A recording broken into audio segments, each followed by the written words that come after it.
All right, guys.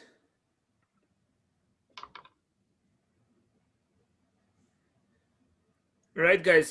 So don't worry about it. If there are circumstances that make you unable to turn the camera, I fully understand. But please don't try to abuse such circumstances. If you are able to turn the camera on, guys, it's so much more fun, at least for me, to see your expressions, your faces. So how are you doing? Are you still holding, guys? The material as I explained it, is it understandable? Are the goals clear? At least, do you understand my goals? You see, last Thursday, not Thursday, it was actually this very Tuesday in the evening. So one student was solving many limit problems by just plugging in an approximate number into a calculator, right? And that student naturally does not understand. I mean, she was able to solve many questions by plugging into the calculator. She was not, I mean, the strategy is not clear to that person. Why would you bother with the concept if you can just plug a number in a calculator and the result is spat at you? Do you agree with that student? Do you have similar feelings?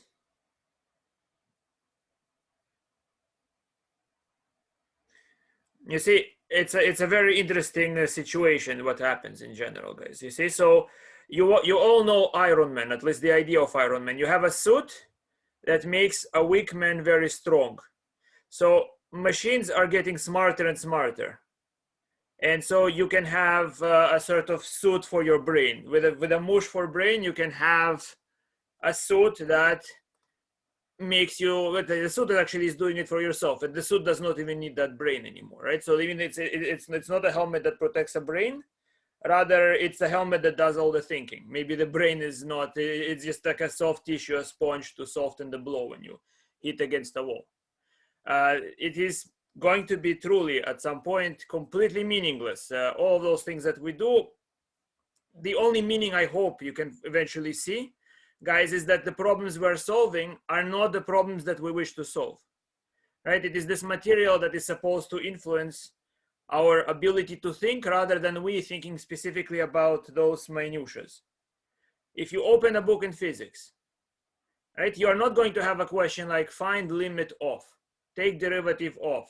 That's not the way it works. You have to recognize that this problem is one such question, translate it to mathematical symbols and figure out something this way. Not so much a solution. It's not like the solution is 5 or 2 or what. It doesn't matter. Do you have a concept of what something means? That's what I hope to see in you guys. Good, guys. So that's what I hope you understand, at least my point of view to that. I'm very interested for this. So a friend of mine, she's German, right? So she attends this class sometimes. She is the one that uses the dummies book, right? She is a bit behind, so she will not be here today. But always makes me wonder, of course, what is her judgment on those things. And of course, I'm always wondering what is yours. So guys, please, if you can, let's begin. Turn on your cameras if you can, because I like to see your faces. It's so incredibly pleasant when I can see your faces. So Barbara Diane, maybe you can turn the camera on. Maria, maybe you can. Nashin, maybe you can. Gian, Humira, Daru, right? Angel, great, right? And guys, I'm sorry I call your names. I mean, if it's inconvenient, if something is in the background, I try to understand.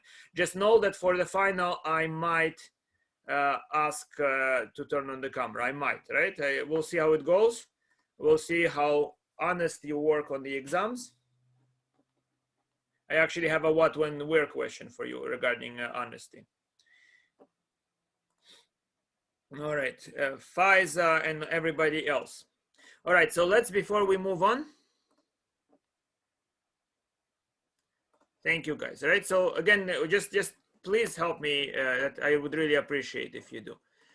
So guys, let's just very quickly summarize everything we did last time, as it might be overwhelming. We covered a lot of things. We kind of had a flight over many kilometers. So remember, we tried to figure out derivatives of exponential functions. And we realized that the derivative of exponential functions do not change the exponential function too much. Do you agree? Do you understand how we realized it? We just interpreted the limit. It was not a calculation. Do you see, guys? Look at it. There is no calculation done here. Only an observation that there is a pattern. Only an observation that we started taking the derivative at an arbitrary point x and we're forced to take the derivative at the point 0. Here it is. You see? This is an arbitrary x, and here is the definition of the derivative at 0. That using here, I used the calculator. It was not necessary at all, guys, but because it's a machine that if you do not know how it works, then well, you're essentially accepting results that are not understandable to you. You're just trusting, right? You have to know where you trust and where you really understand. So here, I trusted the calculator to tell me that this number is approximately 0.69. I trusted the calculator to notice that if I use 3 as the base, the number is 1.099. So far, so good. And I realized that if this is correctly, then the correct number, more or less, then taking the derivative of 3 to the x is like multiplying 3 to the x by 1.099. And if I want to take many derivatives of 3 to the x, I mean, you might think, why would I torture myself? But trust me, there are cases where you really, really want to do it. That's the best thing in your life, to take many derivatives. I will show you later on maybe why that might be the case. Right? So you take derivative once, twice, 3 times, 4 times. If you do it 4 times, you have to take 1.099 to the power 4. That's not pleasant. So what is the most pleasant thing you can do? Well, you can either hope to multiply by 0 or multiply by 1. Those are the only easy multiplications. But clearly 0 will never work because a to the power of x is not constant. 3 to the power of x is not constant because 3 to the power of 1 is 3, but 3 to the power of 2 is 9. It's not a constant function, so it cannot be that the derivative, if it exists, is 0. Do you agree? Because if the derivative everywhere is 0, that means the slopes of the graph are all 0, which means the graph is traced as a lot of line segments. Are you with me, guys? You see how I'm reasoning? It's a sort of like a detective story. That's what we're doing here. I'm just observing this thing, and if I understand what it means, it's very nice. I have an animation playing in my mind. So I make a hypothesis that if I'm lucky, I can find a number e, which I theorize because of calculator, because of experiments of the machine. I theorize that there is a number between 2 and 3. And for that number, this limit has to be equal to 1. And if such a thing exists, then the derivative of this exponential function e to the power of x is equal to e to the power of x. You understand what's so special about e to the x is that its derivatives do not change it. And again, guys, that takes a little bit more experience, a little bit standing taller to see that I mentioned that poltergeist idea, right? If you recognize that derivatives are important, you recognize that you are interested in the situation where derivatives are not changed. I will hopefully later on give you at least a hint to you. I'm not going to solve it in class. I will lose too many of you. Right? It's already difficult, but I will show you that if you know the fixed points for the derivative, in other words, what things are not changed by the derivative, you can solve certain interesting problems in physics, for instance. Right? So it's a very important question in understanding the nature of a poltergeist, I called it. Poltergeist is just if you go into a room, it throws things around, breaks windows, turns furniture upside down. But if you want to understand the nature of that ghost, you have to look at the things this ghost does not touch. And it looks like e to the x will be that thing that derivatives do not touch. The ghost derivative does not change it. You understand? But there is even more, guys, and that is a bit of an advanced point of view, which I imagine when I mention it, I might be doing nothing better than confuse you. Do you realize that exponential laws are not very well understood to you, right? You understand what I mean, right? So think about it, guys. If you stop for a moment, what's well understood to you is what you can calculate on a piece of paper, or at least you don't have to do it. Maybe the calculation is tedious, but at least you know how to carry the calculation if you had to, right? Maybe it will involve many steps, but at least you know what you can do to achieve the calculation, right? The calculator, what is it doing? It just mechanizes the process. So it takes away tedious tasks. That's the point of machines initially. They're supposed to take tedious tasks away from you. Hopefully, they are not yet replacing your ability to think. Very soon, I think they will. But so I mean, when I think about what I'm explaining to you, right, it just gets harder and harder and harder. The level where it makes practical sense is getting very high. And of course, if you don't want to go with me there, then of course, you know, a lot of what we do, unfortunately, is meaningless. Right? The fact that you can take a derivative is meaningless. So about a number to the power two powers, right? So you first of all understand what it means. Let's say 3 to the power 2, 3 to the power 4. At least you understand what you can do there, right? You know how to multiply the number. But as soon as I say something like 3 to the power of 1/4, what is this? This means the 4th root of 3. I bet that without a machine, you cannot even tell me what to do. Which means you don't understand what it means to take a number to a power 1/4. Or at least in theory, you can say, oh, whatever that is just a number that if multiplied by itself 4 times will give me 3. You agree? So what is 3 to the power of 1/4? It's not exactly just naming the solution of the equation x to the power 4 equal to 3. It's just giving the x a name, but nothing more at the moment. You agree? And there is even worse, guys. You see that there is a sense in which you can take 3 to the power of pi. If you press 3 to the power of pi in your calculator, some numbers will come out. Yes, there is 3 to the power of root 2. So you can take 3 to the power of any real number, whatever real number is. But you have no idea what does it even mean. Good? So for a moment, what we do is this, guys, right? We abandon entirely the memory that there is a function e to the x whose derivative is equal to e to the x. Are you with me? Because I don't understand what it means to take a number to some power. I don't understand exponential laws. I abandon that entirely. And I say, okay, let me go back and think about a function whose derivative is not changing it. And of course, and now I think, okay, how many functions can there be like this? Obviously, do you see why obviously infinitely many, guys? Because derivative reports the slope. You see this? What is the derivative doing? It's reporting a slope. So just consider the instance of a line. Derivative will report the slope of that line, but I can make a line move up or down, and that will not affect the slope. But you see, for a line, guys, what is true about all lines, and I want you to type it if you follow me. If you just take a line, what's true about all lines whose derivative is the same value? So for example, what's true about all lines whose derivative is equal to 5? Are you clear with what I'm asking? What can you say about all functions? Even better, right? I take any arbitrary function and somebody found its derivative and tells you the derivative of a function I picked is 5. What can you say about that function? What must be certainly true?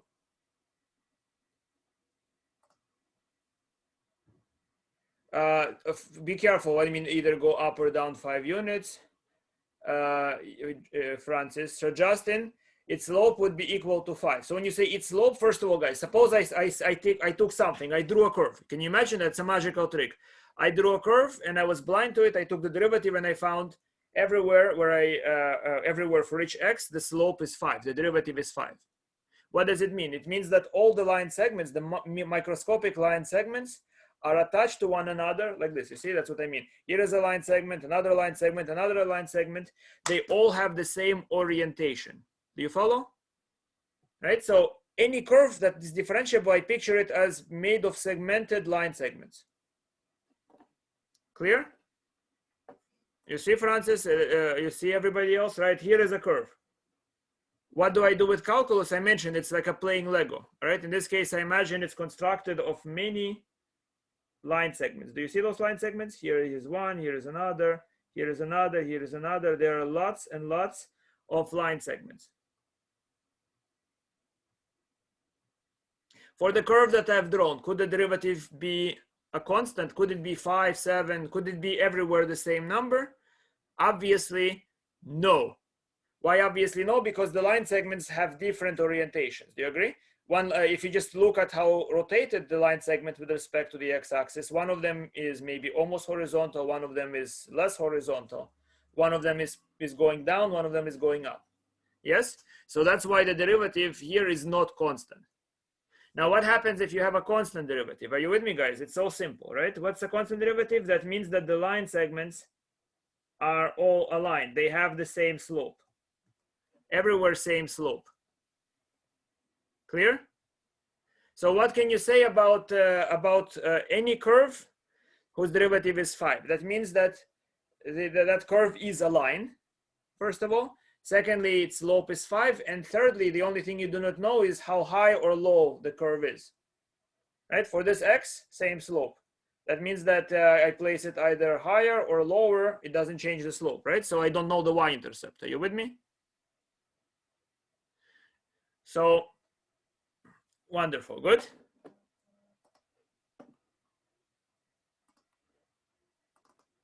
So then I consider this problem, guys. I consider which function. Here's the thing, right? So I have a function whose derivative is equal to itself, and I make one more stipulation. I speak about where the curve crosses the y-axis. F of 0 is equal to 1.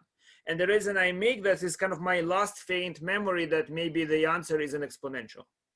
You see? Because you think, let's say 3 to the power of 0 is 1, 5 to the power of 0 is 1, right? So I imagine that the curve I'm going to generate is something to do with exponential functions. That's just a faint memory. Are you clear why I say f of 0 equal to 1? You see how I'm thinking, guys, right? I am inspired. I do not know much about exponentials, but I'm inspired to make this relationship. To say, okay, it seems that exponential e to the x, if it exists, will have derivative equal to e to the x. But e to the x makes no sense because I do not know what is e. I do not know the base.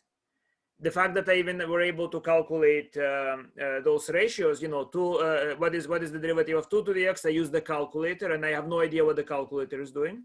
And people that were discovering those ideas were not using a calculator; those were not available. Yes.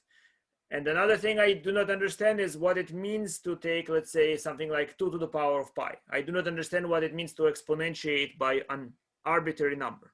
So I abandon those things entirely, and I think about just functions whose derivatives are not changing them. Good? And at 0, it's equal to 1. It's so very obvious. You agree, guys? It's so obvious where you're going. And so, guys, and then, of course, I'm hoping it's a polynomial. Do you understand why? Because polynomials allow me to do, those are the objects with which, the functions with which I can easily calculate. So I ask myself, could that function be a quadratic? No, it cannot. Quadratics disappear after 3 derivatives, correct? Take 3 derivatives, the quadratic is annihilated to 0, but the function will never disappear. Take cubic. Cubic disappears after 4 derivatives, but this function never disappears. Are you with me? You understand what I'm saying? I really want it to be a polynomial. And so I conclude it cannot be a finite polynomial. It cannot be a polynomial of finite degree. And then I make that leap of faith. I say, okay, it is not a finite degree. Maybe it's a polynomial of infinite degree. You're with me? Polynomial of infinite degree. So you see, I'm just trying to show you guys how those ideas, they flow very naturally. So when I say it's a polynomial of infinite degree, it's something like this.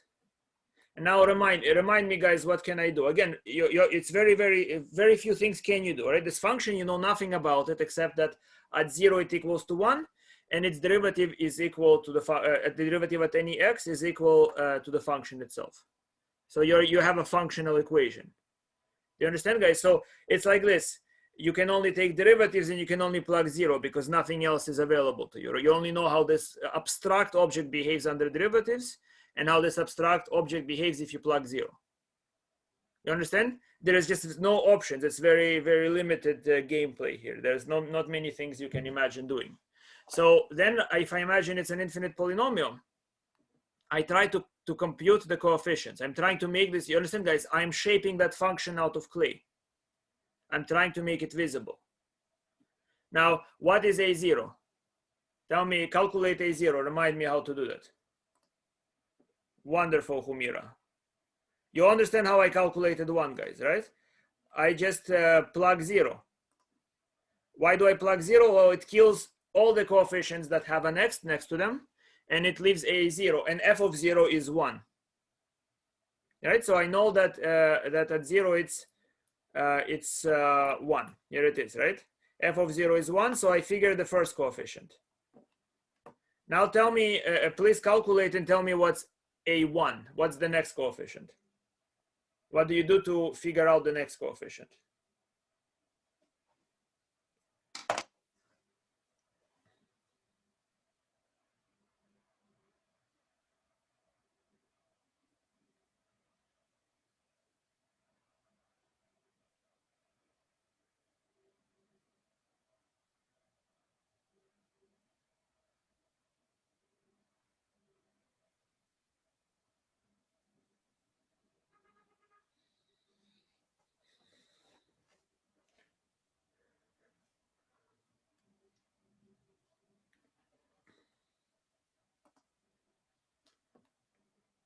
Well, same thing as 1. Yes, guys. So the answer is 1 for the next coefficient. Brilliant. You all see why 1, guys? Very simple. We know how to take derivatives of polynomials. I mean, we are, of course, making an assumption that if it's infinite polynomial, the derivatives are the same. That can be justified, but we don't have to. You see, you first have a flight of your imagination. And then if the results are just so nice, you must be convinced that they are true. So here it is, guys. You see what happens. I take the derivative of this polynomial, and here we go. A0 disappears. It's A1 that's brought to the constant position, and everything else has an x. So plug in 0, and what do you get? You get 1, because derivative of this function is not changed. Polynomial looks a little differently, at least in terms of the coefficients, but must be the same thing, of course, right? So I plug 0, and I get A1 equal to 1. And then, of course, if I want, and now please, guys, tell me what is A2. Calculate A2.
One half. I hope, guys, you don't do by memory, but you actually calculate it to be 1/2. It's very simple. Look at it. Here is the first derivative. Take derivative of this line one more time. Here it is. Take the derivative of this line. You get 2A2. Everything else has an x. Plugging 0, you have that 2 times A2 is equal to 1. That means A2 is equal to 1/2. And you see, guys, once you are comfortable, you can right away obtain an arbitrary coefficient. You understand? I can go to A3, A4, A5, but that's tedious. I can right away tell you the formula for any coefficient. Right? Yesterday, by the way, for probability, I talked about how this series relates to going to a synagogue.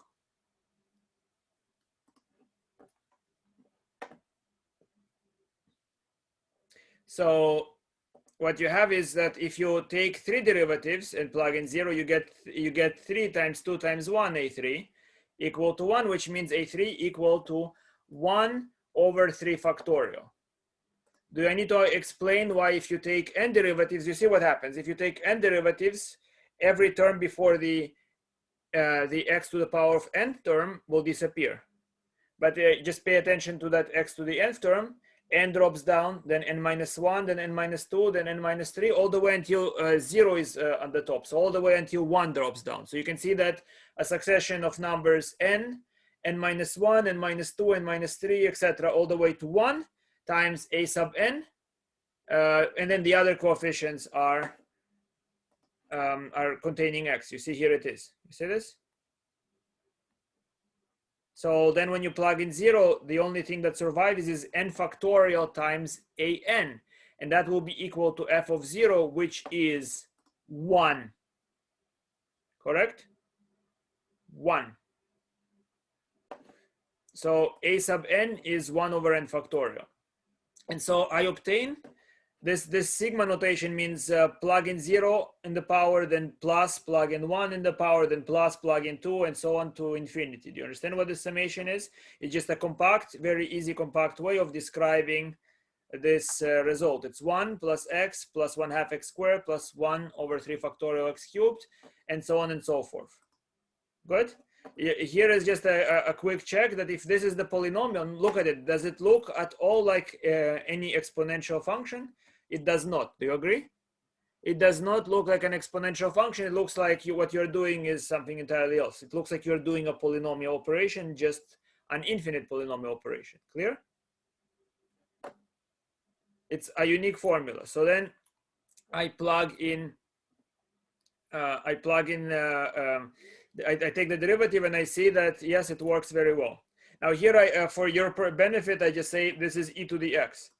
You see, if you take certain books, here is what they say, guys. You see, so this function sometimes is written as exp x, okay? It's written as exp x to just try to make people not so confused. You know, this is just a function. Does it have anything to do with exponentials or not?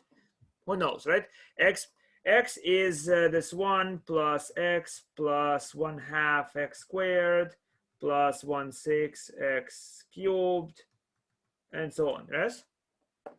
Now I am not going to do that, guys. But you see, all you need is you need to know the binomial theorem and how to multiply terms. You can prove that the exponent law. You know, if you take exponent at x multiplied by exp at y, that will give you exp x plus y.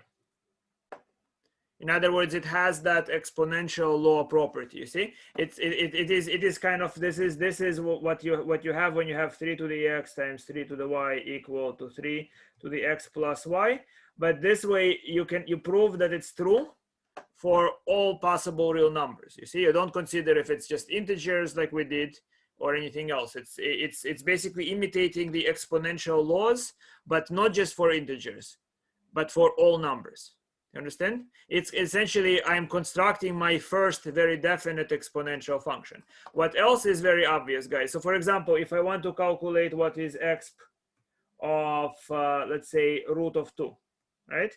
So from here, for what is x of root of 2, that's just simply 1 plus root of 2 plus 1/2 root 2 squared, and so on. You understand? That's a bit abstract, a bit. I'm hoping I'm not confusing you entirely, guys. I'm just trying to show you that I now created one function that behaves like an exponential and works for all numbers. Right? And then I can also observe that if I plug in 1, guys, so expo of 1 will be equal to 1 plus 1 plus 1/2 plus 1/6, and so on. That will give me approximately the number 2.71 and other digits, of course. So it gives me some number of the form 2 and onwards, okay? And if you take this number and put it in your calculator, right? Look what you have. If you use when your calculator use that similar procedure, you see you're getting something very close to 1. The more digits you add, you get 2.718. Plug in your calculator and you get that the calculator computes something that's very similar to 1. You understand? You kind of bypass the problem of finding the difficult limit. You made that limit work in a sense. Okay. Now that's the optional section if you want to understand, what this is supposed to mean, right? So I try to explain that, and I try to explain why, for example, f of p is f of 1 to the power of p. So it behaves like an exponential function for integers, just like multiplying f of 1 by itself. So for example, e cubed, it's like x of 1. It's just this. Okay, it behaves like an exponential function for all values where you would understand exponential functions, and it extends that idea. That has to be the only thing available to us. And I think we did this. Am I right? We did the drinking game. Yes, we saw that it appears in probability. It appears all the time. Right. So it's very central, guys, to anything that you can imagine doing. And then we extracted this limit. Did you understand? This is the last difficult thing I think we did. Have we done that, or I'm wrong? We didn't do it. I did it with the second class, but I'm not sure if I did it with you. Did I? We extracted that limit. Yes, we have.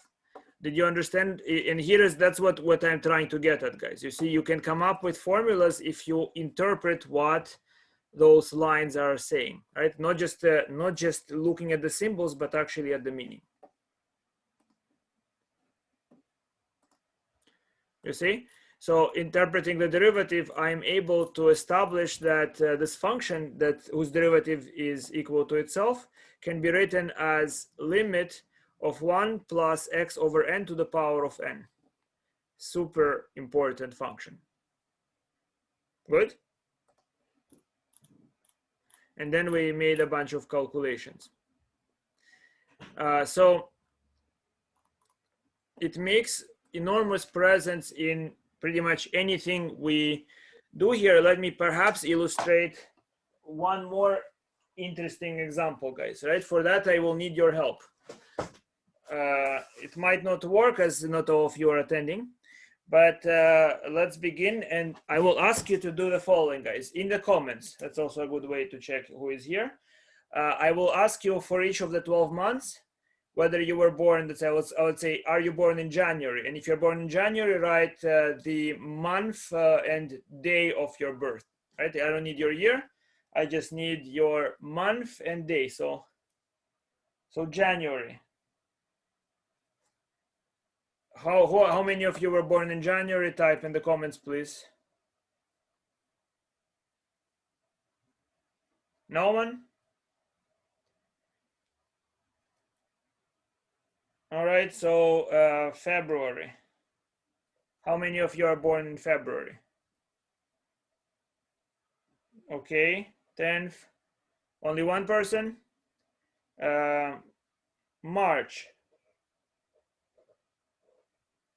March 11th and March 15th. April.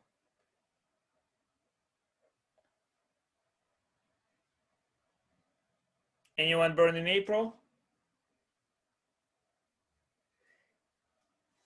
May. How many of you are born in May? None of you are born in May? June.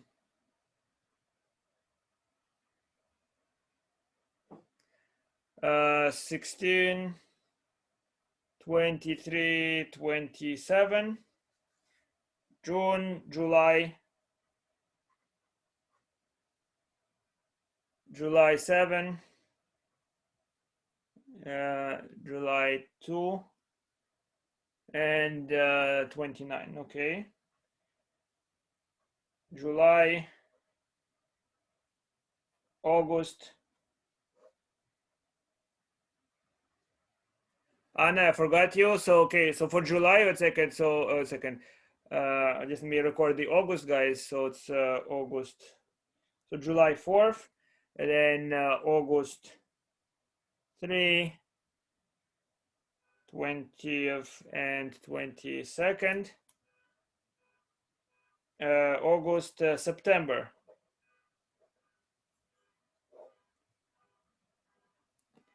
All right. 11, 21, 25.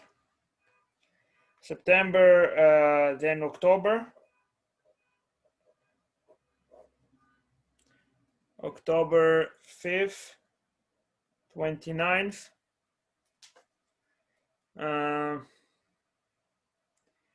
Darul, when were you born, Darul? If I didn't record you. 16th of September. Okay, Darul, you are a very special person. I'll tell you why in a moment.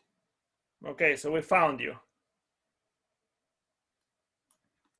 All right, so October 5, 29, and October, November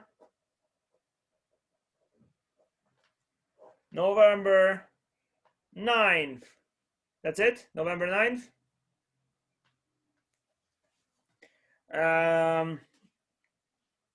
December.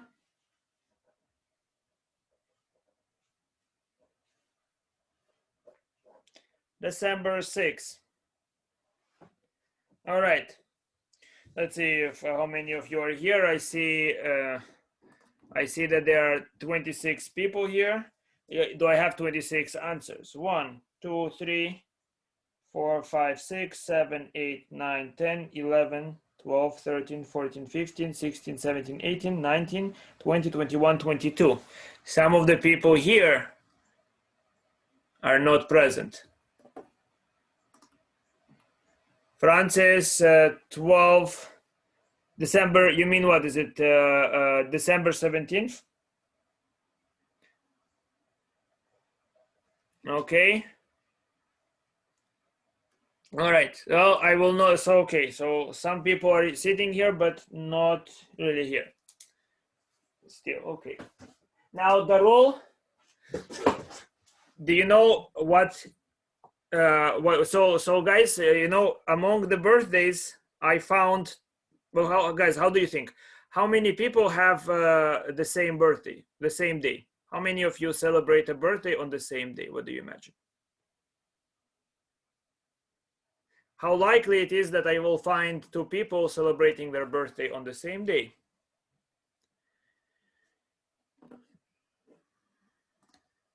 Slim?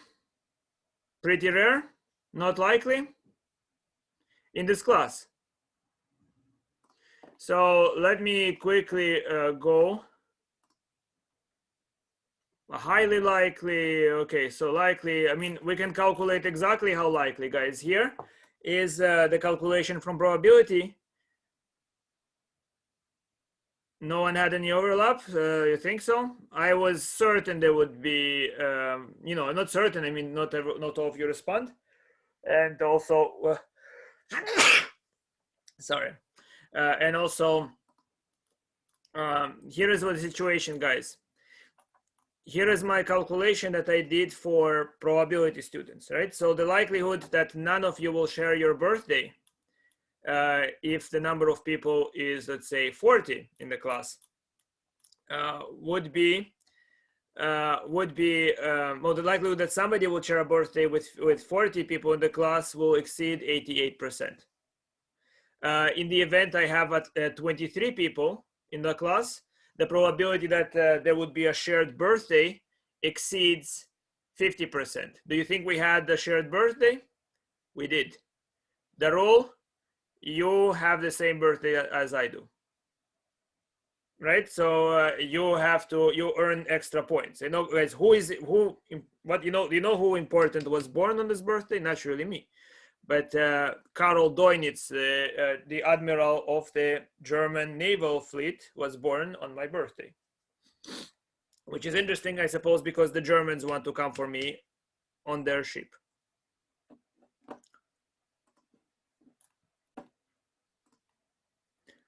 Well, kind of. It's not, my birthdays are never happy. So thank you, Francis. So the rule, right? Wonderful. Do you see what I just showed, guys? So that's pretty rare. I've never met a person that has the same birthday as I do until today. But I knew that the likelihood is very high.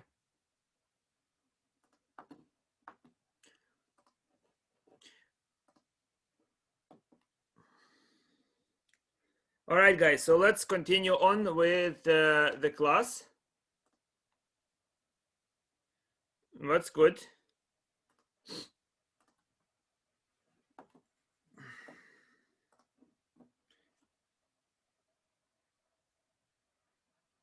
October 2nd. Okay, sorry. So guys, I'm gonna ask you. Oh, you have a twin sister.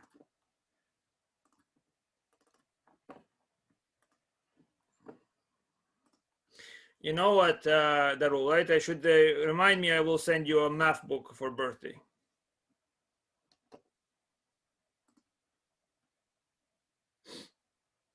All right, so guys, you know, let's try to see how we take derivatives of products of two functions that we know. Okay, we now are at product of functions.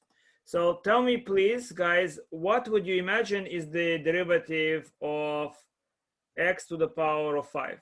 What's the derivative? I'm asking you simple questions. 5 to the x, yes? What is the derivative of x cubed plus 4x to the power of 5 plus e to the power of x? What is that? Type in the comments.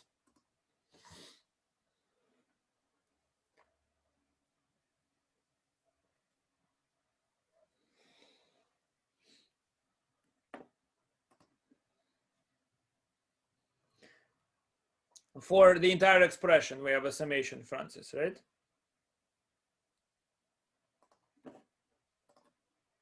And you are right, Francis. I said 5x, but it should be to the power of 4. Thank you. You're good. You're good that you caught me. Yes. So all of you type, guys. I want to see that you are present. I should see 20.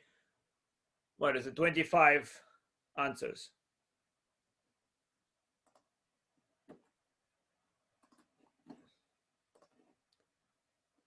I'm waiting.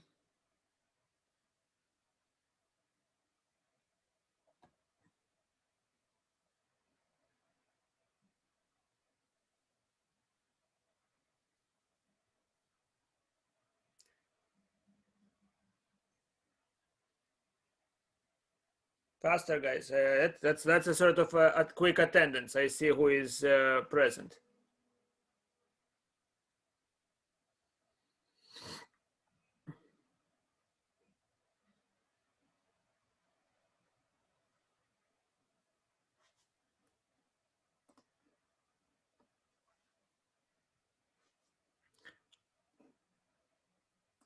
Well, not enough.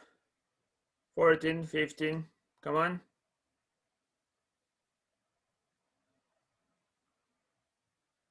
16. 17.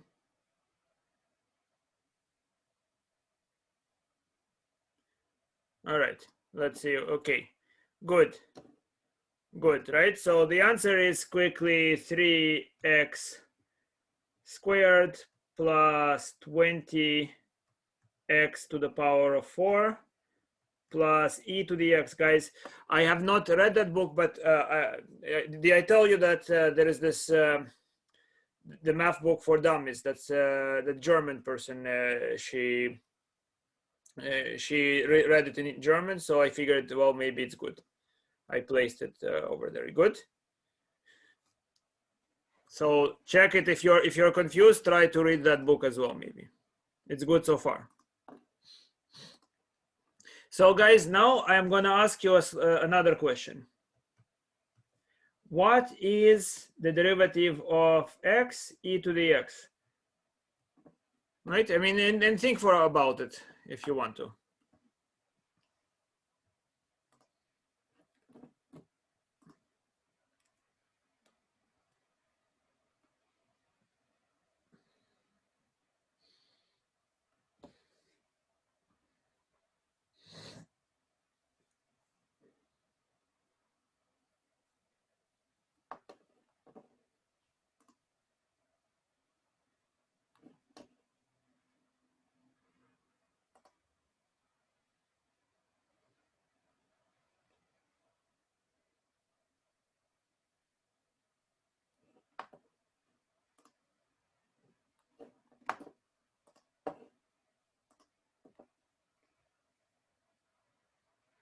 All right, so Mariam and a few people dared to say something there. I'm not sure. Let's see. So look. So what do you do, guys? We can see that there is a function f and a function g. Each of them I know how to take derivative of.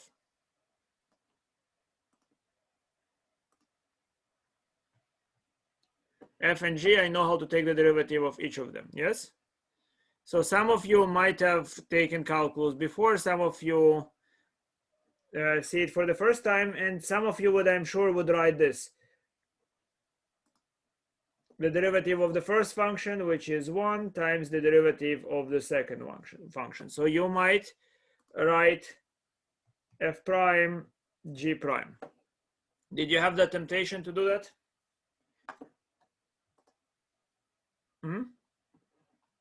The temptation, if you had it, is of course terribly wrong. It's incorrect. Okay, guys, so whenever you are exposed to new situations, you want to go back to the definition and to see what is happening. Okay, so let's try to see what's happening.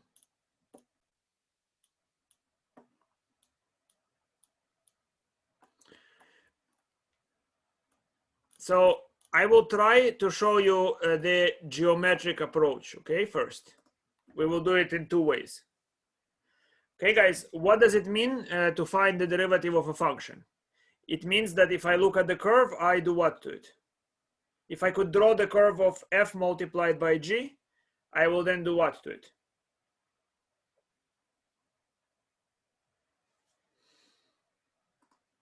Zoom in, precisely. You just zoom in until you see a straight line, and you're just reporting the slope. Good? So here, guys, because can you imagine now we're zooming in, but entirely blind. We're gonna see through the mathematical eye and understand what happens when we zoom in. Understood? So first, I want to understand what happens when I zoom in at some one curve y equals f of x. What line will I see? When I zoom in at a curve y equals f of x at the point a f of a, I will see this line y minus f of a, which is f prime a, x minus a. I call this line a stunt double. Okay, the reason I call it a stunt double because I can use the equation of the line to carry out calculation locally instead of the more complicated function. Good? In Russian, the word is kaskadeur. This is not a Russian word, I think it's French, but I always imagine it's Russian because kaska is helmet and dёргать is to pull. So a stunt double in Russian sounds like a sort of helmet puller. Okay, now here is what happens with the stunt function, guys. You see, so the original function f of x is a sort of prima donna, hard to carry calculations with. Okay. But f of x equal to fa plus f prime a x minus a will be much easier to carry calculations with. Let me show you what I mean. Okay. Here is that graph. Here is my function. I zoom in near a, and this is the tangent line. and the tangent line and the actual black curve, they look the same, which means the value at each x in the small interval is essentially the same value that is obtained by evaluating using the red formula of the tangent line. You understand? Let me try to show you with a concrete example. Suppose, guys, that I want to approximate root of 9.01. And then what do you observe? 9.01 is a number very close to 9. Do you agree? So I'm hoping to use the tangent line to carry out that calculation and use the tangent line equation. So I do the following, guys. I say, okay, my function is f of x equal to root of x. If I take the limit, I see that if I take the derivative by definition, I see that the derivative is 1 over 2 root x. Are you so far with me? Why do I, okay, if I am with you, if you're with me, do you understand why I take the derivative, guys? The derivative is finding the slope of the tangent line. My goal is to use the equation of the tangent line to carry out the calculation instead of the more complicated root function. And you will see how that works. Okay, so I am going to use the point at which root is easy to evaluate. You see the tangent line. I'm not doing anything about x e to the x. I'm just saying that your instincts were not right. I'm just trying to understand the geometric approach, right? We kind of left that part a while ago. Here is the root function. Here is the number 9. I want to evaluate 9.01, which is somewhere here. So I'm going to take a small interval, and instead of evaluating on the black curve, I will evaluate on the red curve. Are you with me? This, by the way, is not for approximations, guys. I'm just trying to illustrate the idea of the Stunt double that I have, okay? We are gonna use it abstractly to figure out a formula for the product rule. And I will also use the definition just to show you two ways.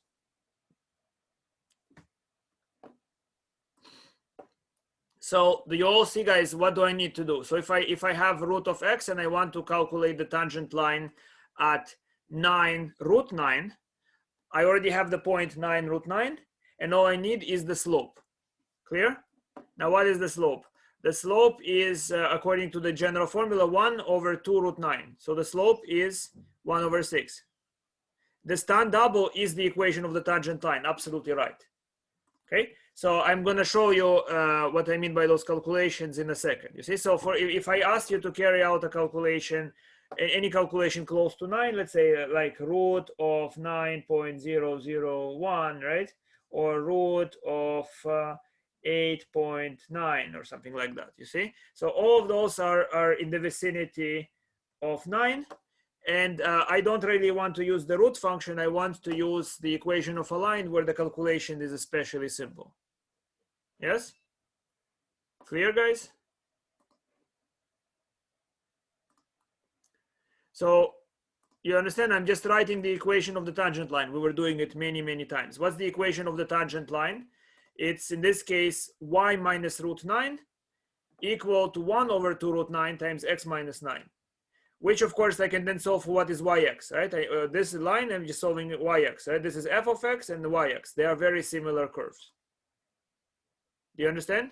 Y is the elevation. So f of x is the altitude. Or the altitude on the graph is very similar to the altitude on the line. Are you clear? I will just draw it where it's least similar. So you see what's the altitude. So what is this point? This point is x. This point here on the block, it's root x. And this red point slightly above it is yx. So if the point x is in this small vicinity near 9, there is going to be very little difference in the altitudes. And that's why the line, or the red curve, is a good Stunt double. You understand? It's not giving me the right answer, but it's giving me a good approximation. Locally, the curve looks like a line. You saw that when we were doing zooms on the graph, right? So you actually see that Stunt double when I do the zoom and you see a straight line. If I zoom in on root of x, I see a straight line. I'm using that straight line to calculate. Clear? Do I need to show you the animation do I need to show you zooming in on the graph, or you're okay? Let me know quickly.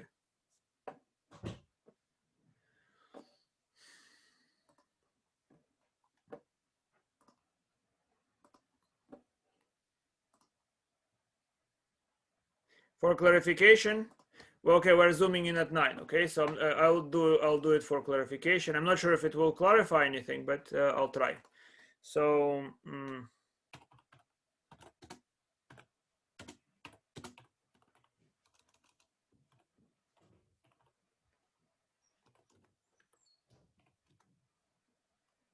here it is. Here is the point 9, guys. Let me zoom in. Here is 9, right? You see, it's a curve, right? It's a curve. By the way, with root, it's actually happening very fast that it looks like a line. The approximation can be, you see, so I'm going to make it 9 something, right? That's pretty good, right? So I put 9 in the center, more or less. And you can see that for all values between 8.85 all the way to 935, it looks very much like a straight line. This is my stunt double. I just need its equation.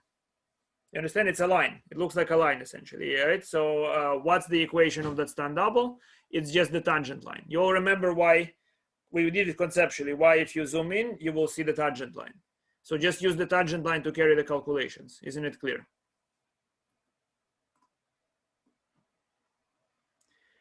You want to take a break?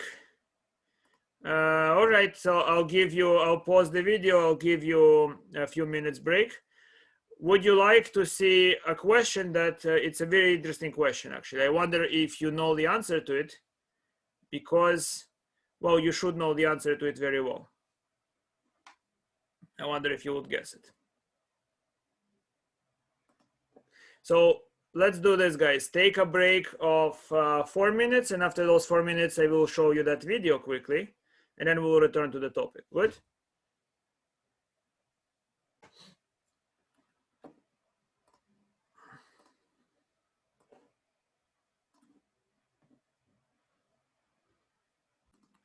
Sorry, guys, for the...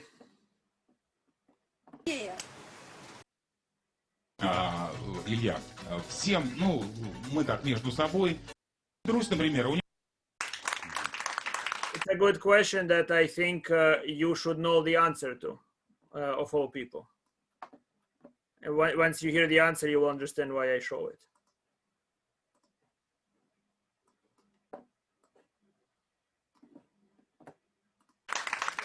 Все на стол, уважаемые телезрители. Очень интересно. Смотрите, из Германии. From Germany.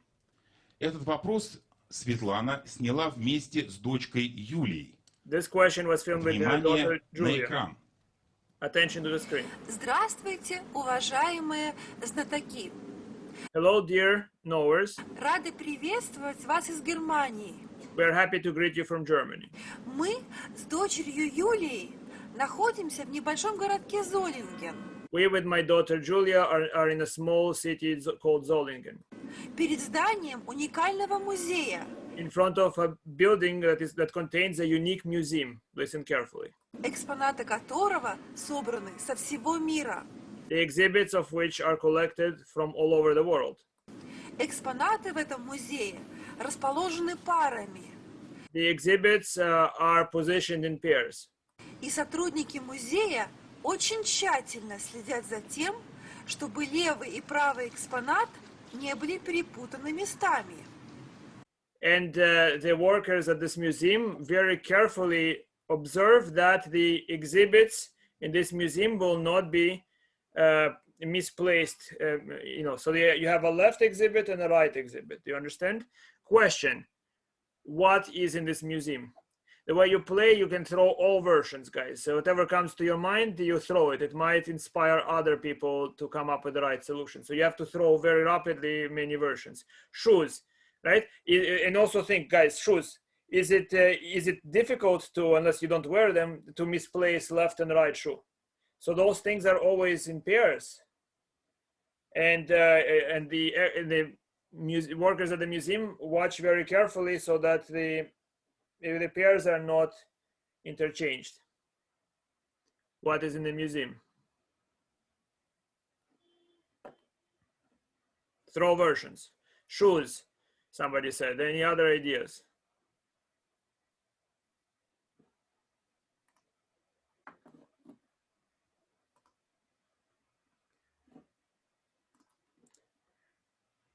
knockoffs and the real thing. Interesting. Gloves. Okay. Earrings. All right. What else? Any ideas? So Этот музей поддерживают многие музеи. So my brother figured the answer to this question. I did not. And the people that played it took more than 1 minute. I think they had some minutes in storage, so they borrowed a minute and took it, and they did not answer the question correctly. I just want to speed things up, guys, because I also heard the right answer. Tzvi, you're absolutely correct. You know what this museum is about? This is the Museum of Plagiarism. And you should all know about this museum. Last semester, half of my class were added as exhibits. Good? Let's return to the class material.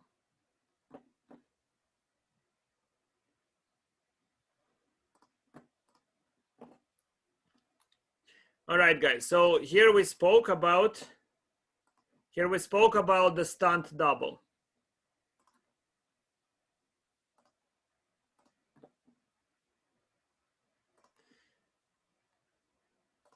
Clear? So this is the formula of the stunt double I obtained. 3 plus 1 over 6, x minus 9. Just to be sure, guys, I will ask you now to figure out what stunt double to pick if I'm zooming in at, let's say, if I want this solution, guys. Okay, so let's see how well you understand that idea. Please estimate using this idea root of 3.9. Okay, 3.9. Where would you zoom in? On what curve do you zoom in? And what's the stunt double that you will be using?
Okay, one answer. Not sure I understand the question.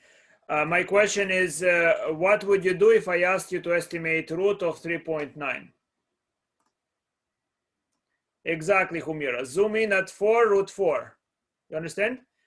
That's Francis. Do you see Humira is saying zoom in at 4, root 4? Do you understand why? Because it's easy to estimate root at 4, and therefore easy to construct the tangent. Right, so what function? So my function that I'm using to calculate this is f of x equal to root x. Are you clear? Because I'm taking roots. I'm estimating what this function is doing, and I want to estimate f of 3.9 is approximately what? So when I zoom in, please continue, guys. Zoom in and tell me what do I use to estimate it.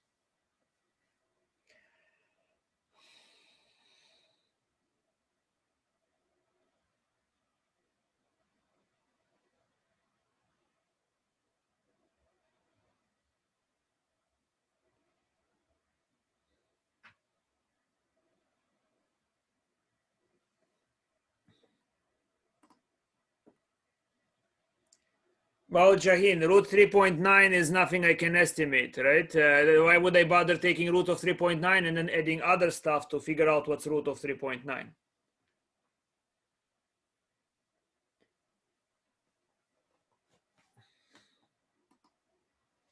Exactly, Humira. Exactly. So here is what you do, guys. Look at it. Are you ready? Idea is very simple, guys. Zoom in at a point where it's easy to estimate this. We have this point. It's an easy point. And what's the slope at that point? You say, what do you need to do? You need to construct a line. You have a point and you need to know the slope. If you have known these two factors, you know everything there is to know about a line. So you say, okay, so we have y minus root 4 should equal to the derivative of of root of x. Remember the derivative, so f prime x, we already established that for all values, it's 1 over 2 root x. So that should be 1 over 2 root 4 x minus 4. Clear? And so what I have is this. I have that y is, or we can say y of x, is equal to 2 plus 1/2 x minus 4. I see this line. So that means that f of 3.9 is approximately equal to 2 plus 1/2 3.9 minus 4. You see, I can calculate the right-hand side. Do you all understand how I did it? You see, that's what I mean. It's not a plugging of a calculator, guys, right? It's just you need to see what's happening here because you need to set this thing up. Where are you lost, Francis? You see, what am I thinking about? This is root of 3.9. I'm going to zoom in at this point because this point 4 is very close to 3.9. 1/4, I'm sorry. Yes, it should be 1/4. You are right. So this part is 1/4. Thank you for correcting me. Good. I'm zooming in at the point 4 root 4. Do you understand why I'm zooming in that point? Because at that point I can calculate both the function and the slope, which is what I need to figure out. Yes, because it's zooming in at that point at root of 4. Here is the picture. Where is it? Square root. This is look at it. I'm gonna zoom out. Here is 4. You see, here we have 4. Keeping 4 in center.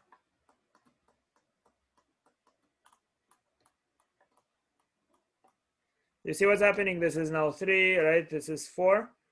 See?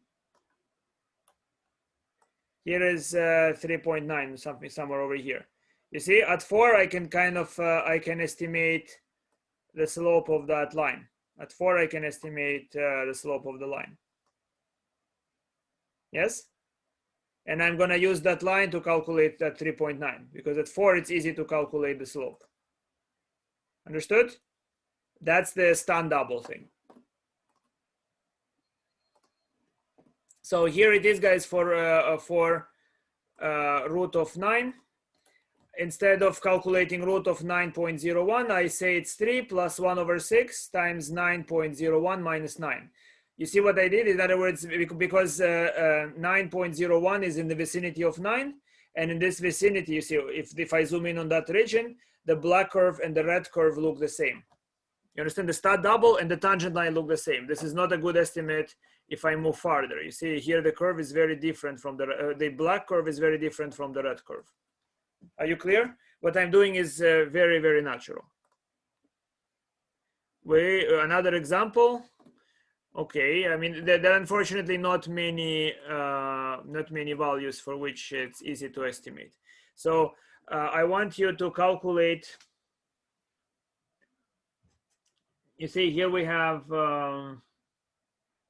the cube root of 8.01. I want you to estimate it.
cube root of 8 is with what? So Miriam, right? So we want a slightly better estimate.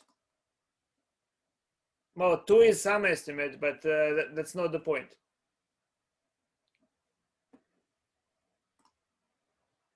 Yes, Francis. Zoom in at 8.2. Zoom in. 8.2 is just a particular point. You also are missing the idea, guys. This is not useful for approximations. This idea is not what I would use if I had to calculate roots of numbers. It's only the idea that's important that I'm trying to explain to you is what that stand double. I will use it to derive formulas. Well, what do you do after you zoom in? It's calculated, guys. Yes. Well, it's 3. I mean, I don't see x's there.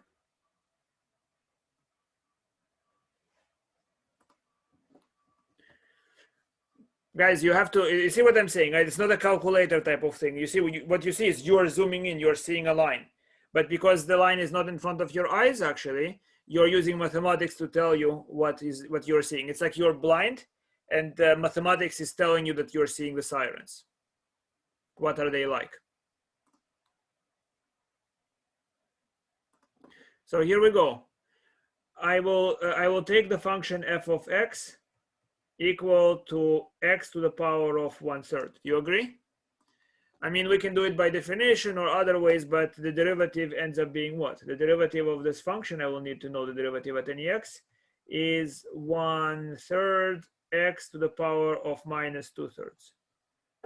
That's the derivative of that function at any x. Are you agreeing? Now I want to zoom in at the point 8,2 and see what line do I see in that vicinity.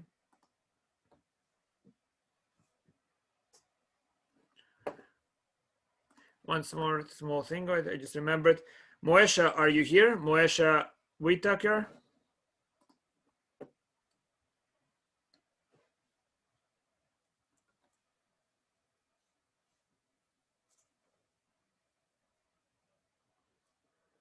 Zoom in at 8.2. So what you have is,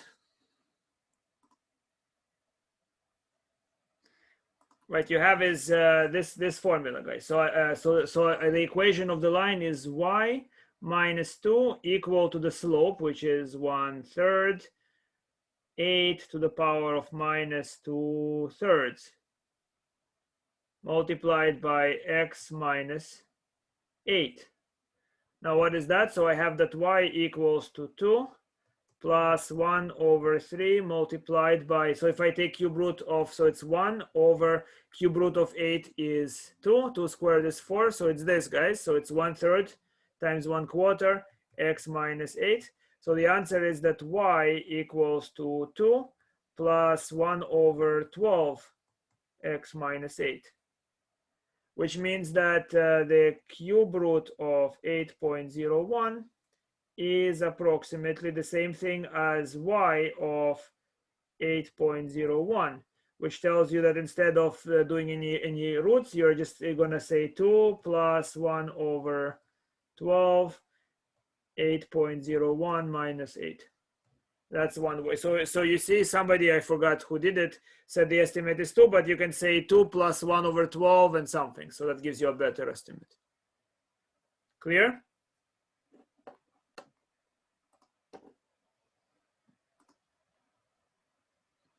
Where did x minus 8 come from? That's the equation of a line. You have y minus the y-intercept equals slope times x minus x-intercept.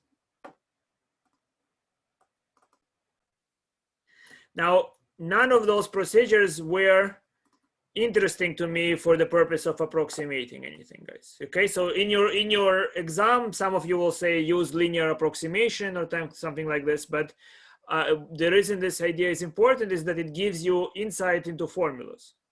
Okay, I'm going to use that stunt double insight, that if I zoom in on a differentiable curve, I see a line, to observe what will I see if I zoom in on a product of two functions whose derivatives are known to me separately.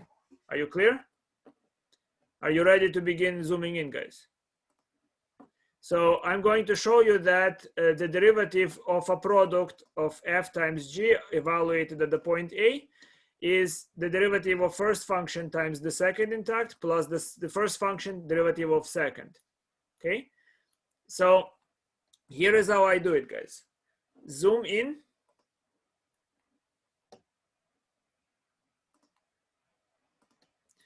Zoom in at the point A, f of A. And the function f of x looks like this line. Are you with me? Formally, it looks like the fa plus f prime a x minus a. Are you with me? And x minus a, so that I don't have to write it, I will just say dx. It's very small. Dx means a small distance from the point at which I zoom in, right? This is the length of the arm from the point at which I zoom in. So dx in this picture is the distance of a wing to the center of the interval. That's my dx. Are you with me? If I zoom in on g, abstractly, I will see ga plus g prime a x minus a, or ga plus g prime a dx. You understand what it means, guys? That means that locally, for all x near the point A, instead of evaluating with the prima donna f, I can evaluate with the linear equation on the right, fa plus f prime a x minus a. You understand? That's the Stunt double aspect that I'm saying. This formula is a good representation of what f of x does to its inputs when x is very close to a. Are you with me? Yes, x minus a is dx. It's just the dx means it's the small difference in the x. It's just this wing. That's dx here. You see this wing from the blue right wing to 9, or from here to here. That's my dx. Dx is the difference between the actual point x and the point at which I zoom in. So in this picture, you can see if I zoom in at 4. So I mean, if I make it central, so dx will be something up to here. It's this length all the way to 4. Clear? It's the distance between the particular x I pick at which I want to carry the estimate and the point at which I was zooming in. Are you with me? And if I do for the same thing for g, I get ga times plus g prime a dx. Now my question is this, guys. They are Stunt doubles. You understand? They are doing the same thing that f and g are supposed to do. So if I multiply f times g, what do I do to the Stunt doubles? If I multiply f times g, it's like you're watching movies. I mean, is there some good that comes from a movie? You see superheroes. I hate movies by superheroes. I hope you do not see those movies. But you know, if you do, then you know you have some people fighting, and so that they are not hurt, you have Stunt doubles, right? So if you see actor A engaged in combat with actor B, instead of those actors, you put the Stunt doubles. They are doing the same thing, right? The Stunt double of f is doing the same thing that f was supposed to do. The Stunt double for g is doing the same thing that g was supposed to do. So if I multiply f by g, what am I doing to the Stunt doubles? Multiply them. Isn't it obvious? So here I do, guys. I multiply f of x times g of x. I have this product, okay? And if I multiply, I will group by the instance where there is no dx, by the instance where there is dx, and the instance where there is dx squared. Are you clear? So if I multiply those two expressions, I get f of a times g of a plus, look at it, just cross multiply. It will be f prime a g a plus f a g prime a times dx. I factored it out. Can you do that, guys? Can you look at this line and simplify and see that that's what you get? Carry the calculation so that I'm not wasting my time talking about algebra. Carry the calculation. Verify that's what I get. Now,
Okay, Humira, I'm not sure where you were lost. Do you remember what I said? Did you hear this?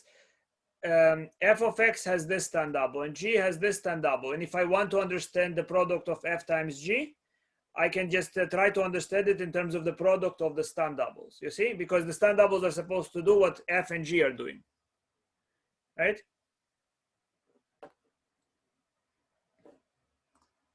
Yes, and so what I asked is for people to verify that I get this formula, because people ask me algebraic. So if I multiply f times g, I multiply this linear approximation of f by this linear approximation of g, and I get this formula.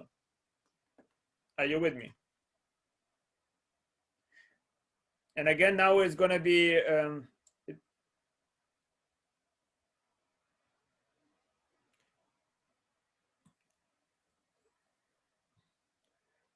Francis, so in terms of your question, how do you stop daydreaming? I always daydream. I never stopped. Right?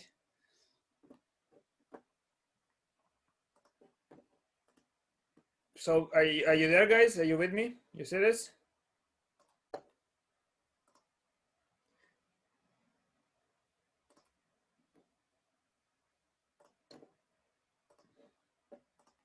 So guys, confirm that you all see that. You were all able to obtain it, yes? I'm not gonna have to explain basic algebra to you again. And now here is the $1 million question, guys. You see, looking at this expression, you can figure out what line will you see. Do you understand? When you're trying to find derivative, you're just asking what's the slope of a line that I will see when I zoom in. So I know that the slope of the line that I will see when I zoom in on f is formally f prime.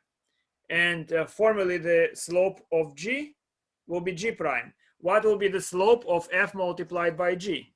Do you understand? That's what we're trying to understand. And this formula right away tells us the answer. Now let's try to, how many of you are studying biology? How many of you look through a microscope?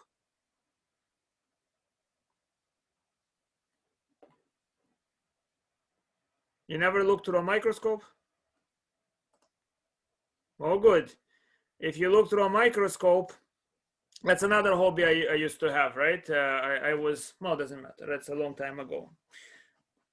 I wanted to be a doctor at some point until I realized I don't like people. Then I thought I'll be a veterinary. Then I realized I do not like animals. And so I realized I'm a misanthrope. And of course, I became a math teacher.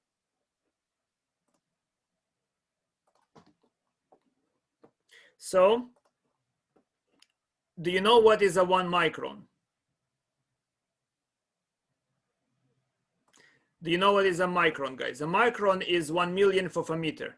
You cannot see it with the naked eye. Yes? Now, imagine that you look at a micron and under a lens that makes it the size of a meter. It amplifies it to the size of a meter. Are you clear? So imagine that basically that the dx I take, I'm zooming in at the curve. You see this dx? Dx is the distance on the x-axis that you see. Right, so imagine that I pick a distance initially on dx that's 1 micron thick. You cannot see this distance. It looks like a point. You understand? Micron, I didn't ever zoom in my computer to that extent. Are you with me? Now imagine I zoom in by a factor of 1,000,000. I make it look like 1 meter long. What would dx squared look like? Would you be able to see dx squared? You see in this formula, I have dx and I have a part containing dx squared. What would be the, how large would dx squared appear to you? If I zoom in and a micron that you cannot see with your naked eyes looks like 1 meter long, how long will dx squared be? Relative to that. See, if it's 1 meter, I cannot even spread my arms there. What would be the appearance of dx squared, please?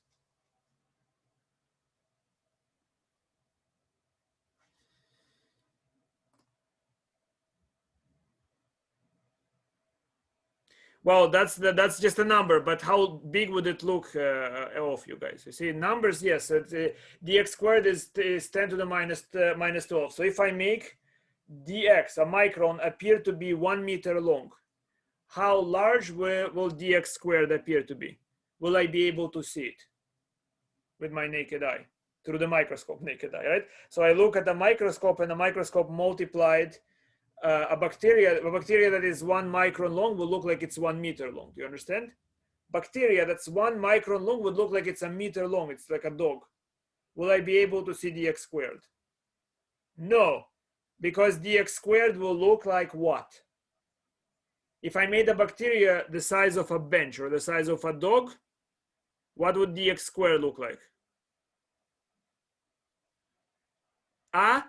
Guys, you see, that's the problem. That's what I mean. I mean, when you plug things in the calculator, you see dx squared will look like a bacteria on a dog. Understand? Dx squared relative to that bacteria looks like a bacteria. If you now select dx squared even smaller, the ratios are even smaller. Do you understand what I'm saying?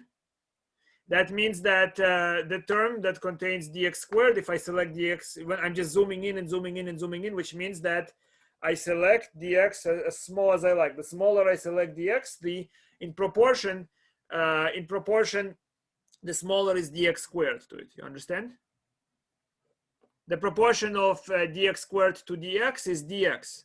So just smaller and smaller by proportion, which means that if you zoom in and zoom in and zoom in, eventually this part is not visible at all. So here you have your line. Look at it. What's the equation of a line? It's whatever multiplies dx plus the coefficient. That's the Stunt double equation of the line. And where do you see the slope of that line? Well, here it is.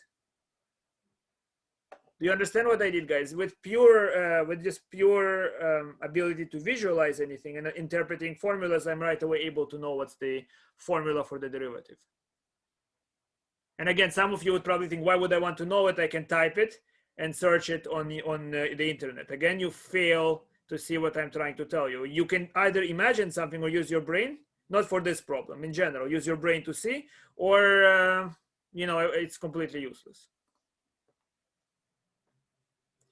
Yes, but that's what we do when we are finding derivative. When we're finding derivative, we zoom in and zoom in and zoom in and zoom in. If you zoom in, then you are kind of making tinier sections near A, larger and larger and larger. So what happens is that you can make dx as small as you like. You understand?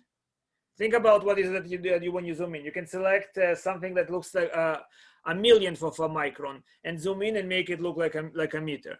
The smaller you select dx, the smaller by comparison will dx squared appear, which means that dx squared can be discarded. Are you clear with me, guys? You understand what I mean? So by just understanding what the derivative is, without too much effort, I can right away figure out what the formula is. So that's the usefulness of that Stunt double technique that I showed you.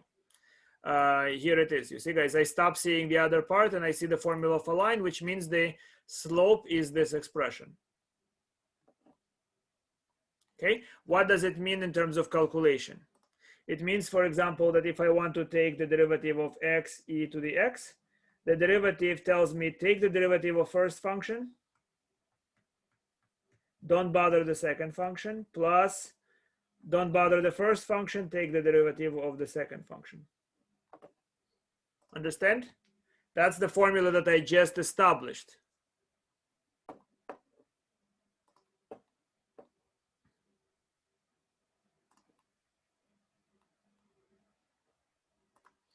Now let's go by definition. Or maybe we solve a few questions because here you go, guys. Calculate the derivative of x squared times e to the x, just to be sure that you understand the rule.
All right, a few of you are getting it correctly, I think. So it's like the traveling derivative. The prime will first take care of x squared, then move to e to the x, right? So here is in symbols, guys, right? So it's f, g. Derivative of f is 2x. G is intact. Plus f is intact, g prime just doesn't change, okay? Now, just to be sure, guys, for any integer n, can you find the formula for the derivative of x to the 1 over n, please?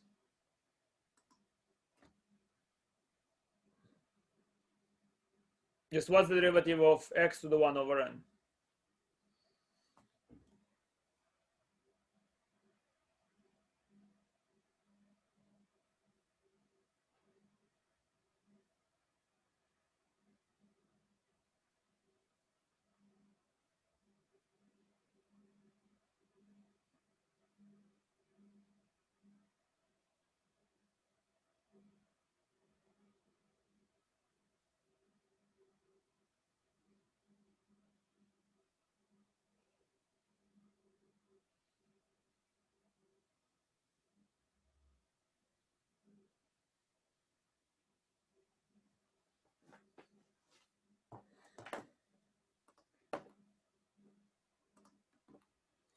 Yes, Humira, good. So I actually went on and did this by definition, just to remind you that we haven't verified it, but it's pretty easy to do it. So the limit is z to the 1 over n minus x to the n over z minus x. And look what I can do, guys. I can write the denominator as z to the 1 over n to the power of n minus x to the 1 over n to the power of n. I can factor the denominator, cancel things out, and obtain the formula that you were guessing.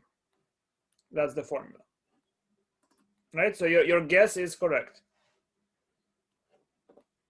You understand, guys, that you have to be intimately careful that that you only use information that you understand.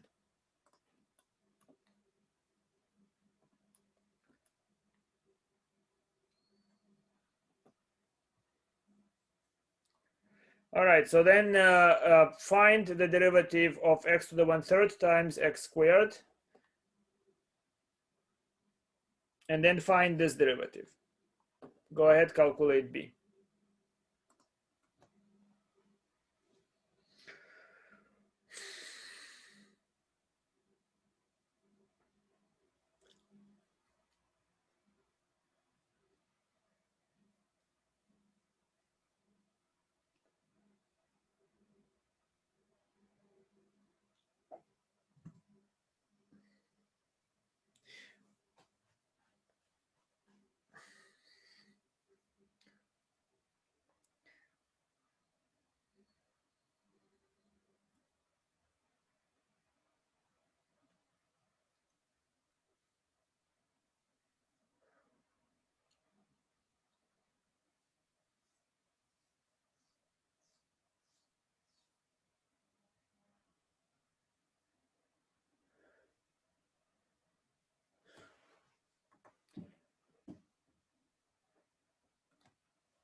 All right, David.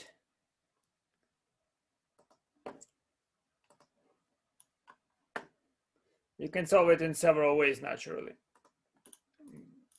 So b, I mean, I can use product rule. I can take the derivative of this and leave the other function intact, plus the first intact times the derivative of second. If you want, you can, I suppose, combine the powers, 2 plus 1/3, and carry the power rule. But the power rule, guys, if you are very attentive, the power rule was only established for integers. You understand? So you have to. Are you clear what we did, guys? I mean, I hope you understand how to establish the power rule. So if I have x to the power of n, where n is a natural number, the derivative is n x to the n minus 1. That follows from factoring and powers, which you should know. Now, if it's x to the 1 over n, what's the derivative? Strictly speaking, I need to establish it somehow. Good? I need to somehow establish it. It's actually, you can either use inverse functions, which I showed you with the root of x. They're very similar. Or you can try to use the definition. Then you have something like this: x to the power of m over n. What's the derivative if the number m is not 1? Ends up actually being m over n, x to the power of m over n minus 1. It's true in general that if you have x to any power alpha, it ends up being alpha x to the alpha minus 1. But all of those rules, if you are, of course, doing mathematics seriously, needs to be established. You understand? So if you're confused why some things seem to be harder than they should be, it's only because I haven't established anything. And my philosophy, I only use what I know. Are you clear, guys? You're not confused by what I just said. If you understood proofs, which is what you should do in any math class, then you understand what the proofs allow me to do, and I need to extend them if I want to use the power rule formula for anything other than when the integer n is positive. But for this class, since it's not that formal, you are welcome to use this rule. It's true all the time for any power of x. So it's true that, although we verified, it's true that, let's say, if I take x to the power of root 2, the derivative of that would be root 2 x to the power of root 2 minus 1, even though this was not established.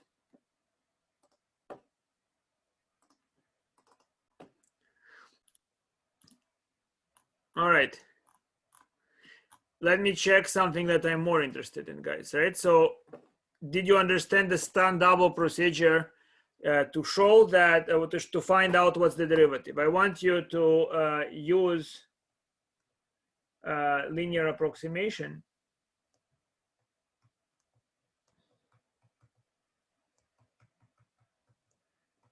to find formula for derivative of f plus g in terms of f prime and g prime. So I'm giving you a very simple one.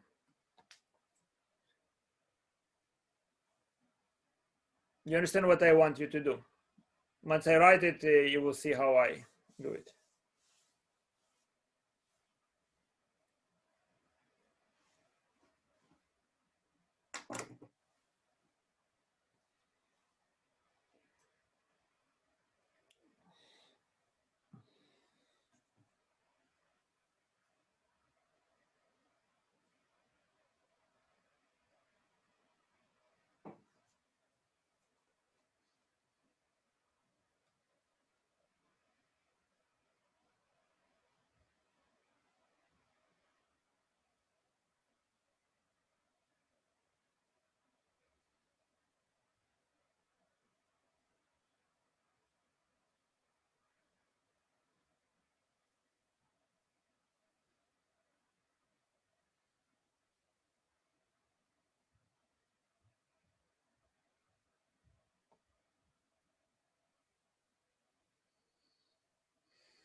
I'll wait 2 more minutes.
You understand what I asked? Yes, guys?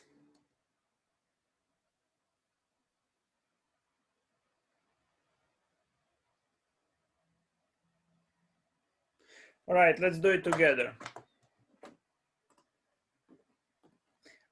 What does it mean that f of x is differentiable? Could anybody tell me again? F of x, that it's differentiable.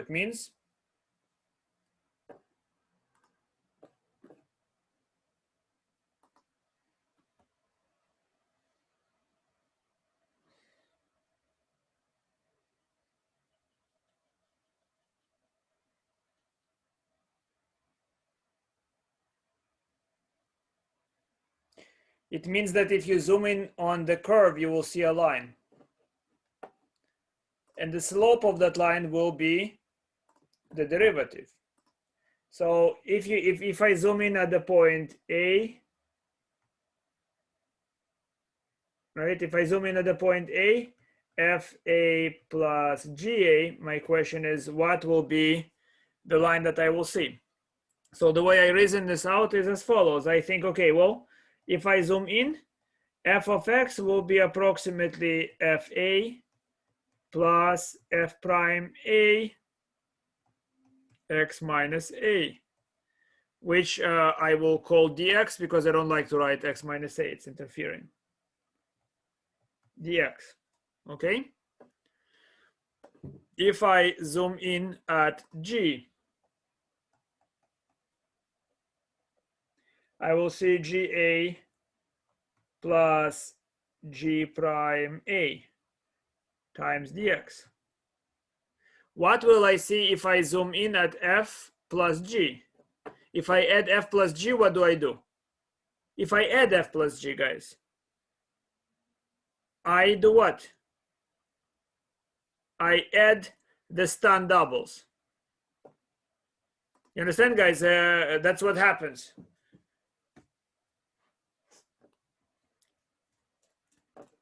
Maybe that's why people can watch disgusting movies. They don't see it's the same thing again and again and again.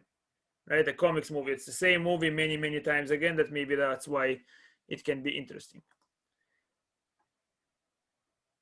But so what you have is that F plus G, this is FA plus GA, that's the constant term,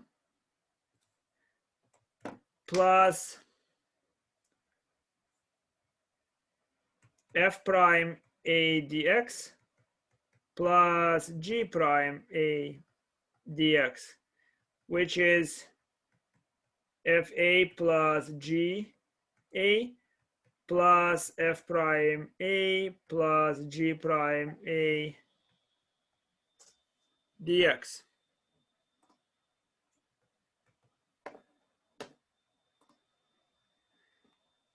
No, Homira, just look at it. The dx is factoring only F prime and G prime. Dx is not factoring all of it, yes? You all see that?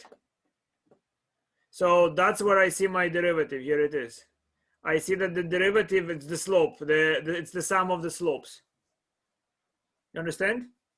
We did it using the definition, but you can see using geometry that if you understand what it means to zoom in on the curve and observe the slope, you see that here we have the sum of slopes.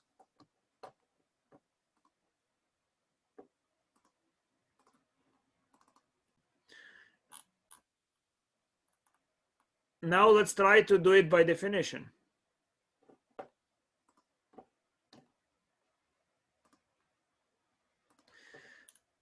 So the expression z going to x of f of z minus f of x over z minus x is the same as f prime. This expression, when z goes to x of g of z minus g of x over z minus x, is g prime. So now we can try to establish this formula by definition. Let's try to do that, and you will help me.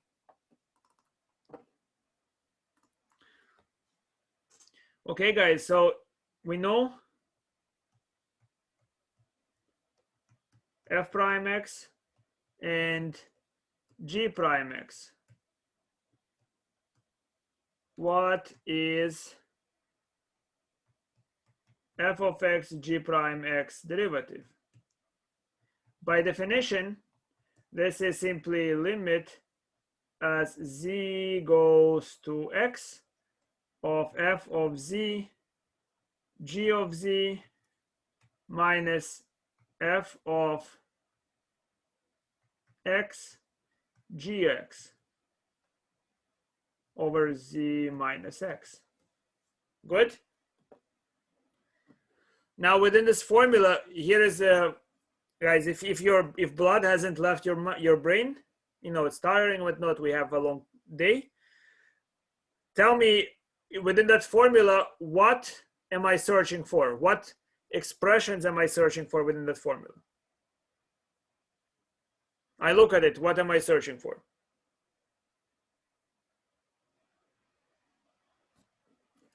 You see, I'm trying to make sense of this limit in terms of the limit of f prime and g prime. What am I searching in this formula?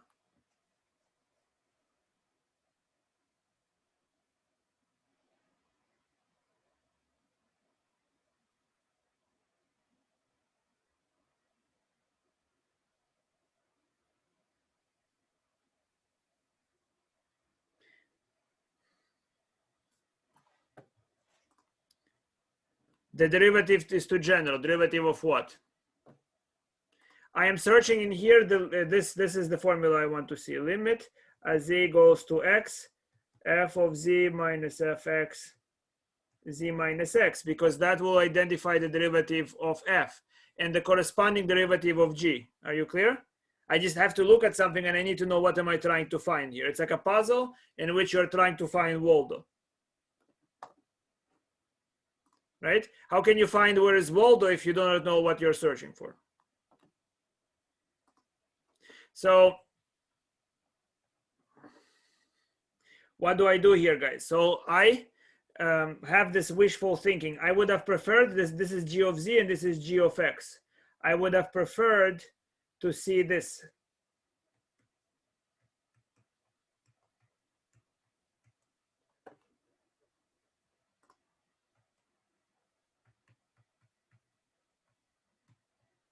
You see, because here I can factor out g of z and I'll have f of z minus f of x.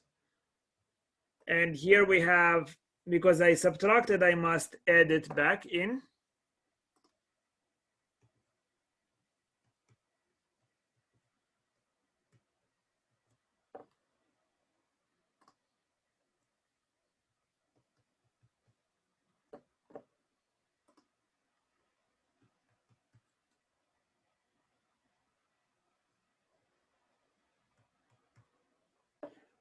Are you clear what I did? Guys, you're still alive? You see, the reason it's, guys, I don't look to the ground. I see what I'm searching for. I see that I want to find the derivative in terms of old functions. Yes? So now I factor it out and I do the algebra quickly. So this is what? So it's limit as z goes to x. Here I can factor out g of z. So it's g of z, f of z minus f of x over z minus x. Plus, here I can factor out f of x,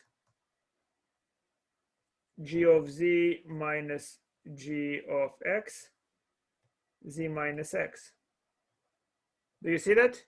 And now in this limit, I see that as z goes to x, g of z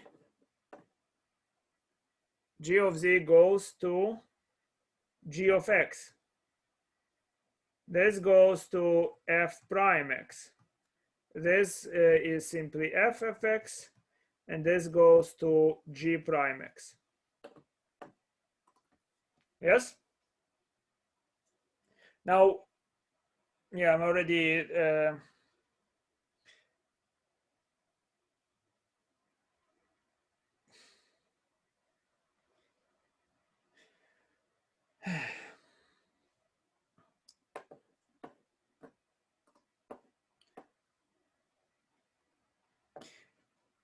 yeah, I presume you're tired. I don't want to continue bothering you today.